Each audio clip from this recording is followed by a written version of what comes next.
New details on an extremely grisly murder in downtown Las Vegas. We thank you for joining us here at 6. I'm Denise Valdez. And I'm Brian Loftus. It happened yesterday morning around the area of 3rd Street in East Charleston. 8 News Now investigator Kyle Payne was there first with news of this murder yesterday, and he joins us live. Kyle, with the latest. Denise, Brian, consider yourself warned. The details of this murder here in downtown Las Vegas are disturbing, but this is the block where police say they arrested a man named Colin Check, age 31. He was arrested yesterday on open murder charges. Not in court today, Judge Rebecca Sachs said Check was in the hospital. A police report identified the victim as Kenneth Brown. And a document obtained by the 8 News Now investigator says Brown had a large cut to part of his head and that he was missing an eye and an ear when police found him. And neighbors yesterday were amazed with what they heard. Pretty bizarre, man. Obviously, there's a lot of stuff that goes on out here, as you said, but this takes the cake as far as just all out out-there-ness. You know what I mean? It's pretty disgusting. Yes, sir, absolutely. So I'm not sure what this person may have been going through, but yeah, it's something else I would say entirely. Police say Check was going in and out of consciousness while he was in police custody and told cops that something was, quote, possessing him. Here at the bus stop where police arrested Check, the scene is too bloody and gory to show you on television. Just about as bad as those gory details in the police report, which you can read more about on our website. Reporting live in downtown Las Vegas, Kyle Payne, 8 News Now. Kyle, thanks. Now, today at Las Vegas Justice Court, a new date for Check was set to be in court. The new date is May 1st on Wednesday. Meantime, he's being held without bail while he is in the hospital.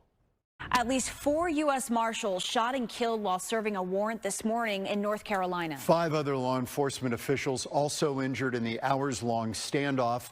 Fox's Kevin Uretsky has more.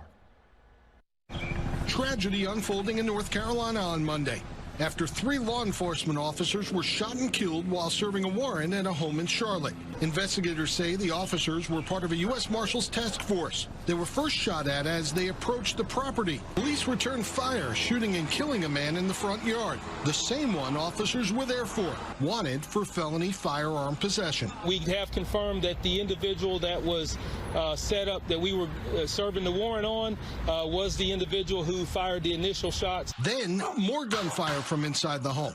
A 3-hour standoff ensued. Stepped outside my door, police were running by, and then ambulance started coming in, and they were just going everywhere.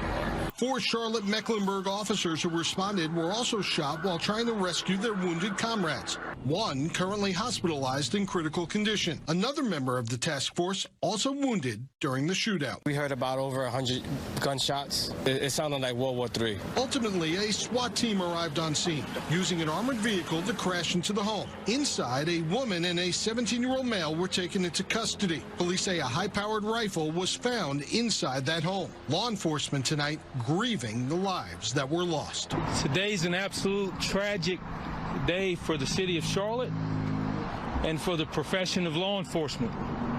Today we lost some heroes that are out to just simply trying to keep our community safe. Kevin Uretsky, Fox News. Tonight, devastating new details. We are learning about the desperate moments leading up to a murder-suicide of a mother and son in March. Yeah, the two were the focus of an Amber Alert before they were found dead at Tom Slick Park.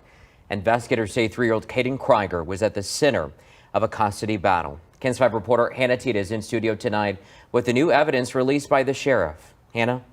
Henry, Sheriff Javier Salazar has released a timeline of March 19th, the day Savannah Krieger and her son, 3-year-old Kaden Krieger, went missing. But first, a warning to our viewers tonight. Details of this story are graphic. Cell phone data cracks the case of a murdered child, according to the Bexar County Sheriff's Office. It started in a southeast neighborhood on March 19th.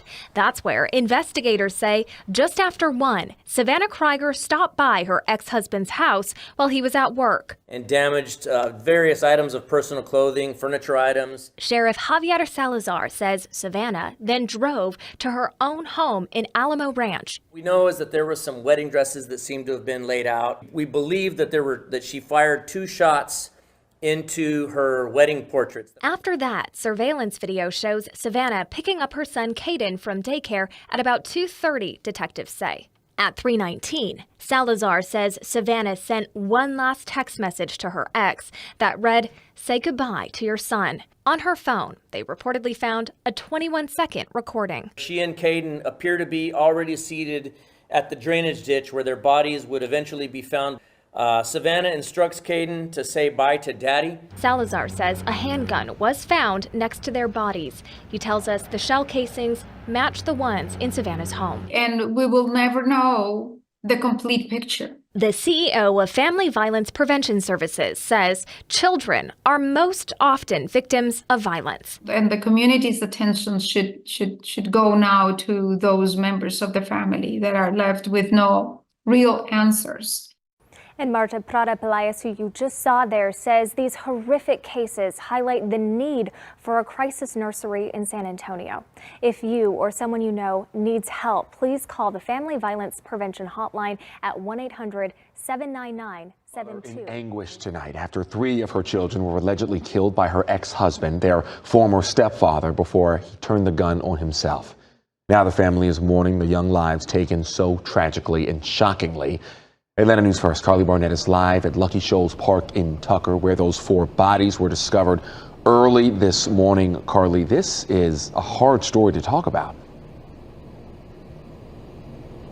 Alan, this is never the type of news that we ever want to have to report. But they were found in a car on this trail behind me. A police officer had gone to investigate because that's a walking trail, and it was around 1 a.m. that the car was parked out there, and that's when that officer made the horrific discovery, the body of a man, 2 young girls, and a young boy. Now their mother, understandably devastated. 3 bouquets of flowers outside the door, representing 3 lives tragically taken too soon. Gwinnett County Police say 13-year-old Ariani, 11-year-old Shadell, and 9-year-old Carlos Rodriguez were found shot and killed inside a car early Wednesday morning, along with a man in an apparent murder-suicide. Bad. It's not any other word to describe this. Bad. I mean, that a mother is broken in pieces. She cannot even talk. Laura Torres is with the Consulate for the Dominican Republic and is assisting the mother. She have a baby by her side. I say baby because it's 6 years old. That is the one left who do not understand.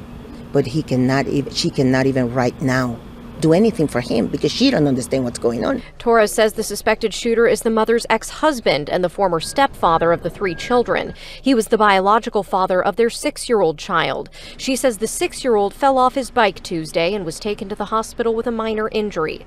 Torres says his father showed up too and caused a bit of a scene, but ultimately offered to take the other 3 children out who were getting restless. That's what he said. I'm going to get them something to eat. Hours later, Gwinnett County Police discovered the scene at Lucky Shoals Park.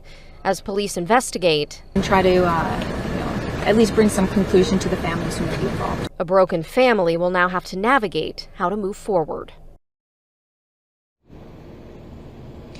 The name of the suspected shooter has not yet been released. We are awaiting more information from an autopsy. Live in Tucker, Carly Barnett, Atlanta News First. Welcome to the channel. Today we jump into a tragic tale of family feuds turned fatal. In the rolling hills of Kentucky, a quiet Friday shattered into chaos as a series of shootings unfolded, leaving a trail of devastation in their wake. It all began with Larry Gosser, a dedicated officer with the Kentucky Department of Fish and Wildlife. Little did he know that his day's work on his property would be his last. Larry fell victim to a gunshot, his life cut short by the hand of his own wife, Angela Gosser. But Angela's rampage didn't end there. Fueled by some unknown fury, she turned her gun on her own flesh and blood. Her sister, Jennifer Wilson, became her next target. Angela's bullet ended Jennifer's life, leaving behind a family stricken with grief. As if that wasn't enough, Angela's brother, Daryl Wilson, found himself in the crossfire. In a desperate bid for survival, Daryl fought back against his sister's onslaught, ultimately taking her life to protect his own. The scene of this family tragedy was painted with blood and sorrow. Angela's lifeless body lay in Daryl's home, a grim reminder of the violence that tore through their family bonds. But the horror didn't stop there. Hours later, authorities discovered Larry's lifeless form, adding another layer of tragedy to this already grim tale. As investigators pieced together the events of that fateful day, one question lingered: what drove Angela Gosser to commit such heinous acts? The answer remains shrouded in mystery, leaving a community searching for closure and understanding in the wake of unimaginable loss. Developing now, an investigation is underway to decide whether the deadly police shooting of a Metro Atlanta man was justified. Last Friday, a Florida deputy shot and killed 23-year-old Roger Fortson at his home while responding to a disturbance call. 11 Alive's Joe Ripley joining us now. And Joe, a big part of this investigation will focus on newly released body camera of the shooting of that airman. That's right, Jennifer. This body cam footage shows the moments leading up to this deadly shooting of Airman Roger Fortson. I spoke earlier with a former law enforcement officer to get some perspective on the incident, and a word of warning for those watching tonight. You're going to hear some gunshots in this story. He shot up. Our baby was shot up. A mother mourns, and this family grieves the loss of U.S. Senior Airman Roger Fortson. This body cam video shows the moments leading up to the Metro Atlanta man's deadly shooting.